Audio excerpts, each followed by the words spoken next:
Today I'm going to show you a few tips to do if you cannot find your Bluetooth accessory on the Realme C17. So, when I have a problem with any Bluetooth gadget, I'm always starting from the simplest way: just switch off and switch on again the Bluetooth connection to restart it. You can also try to restart your phone.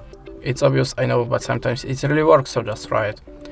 At the start you have to be sure that your Bluetooth accessory has activated Pyro mode, and how to activate it you will find the manual to your device or maybe on your YouTube channel, so just check it and be sure that your Bluetooth accessory should be visible for other devices.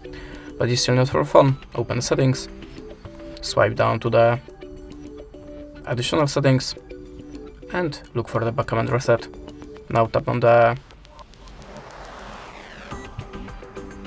erase all data and choose network settings. The Bluetooth is included here, as you can see, so tap on the reset network settings button and look for your device again on the Bluetooth list.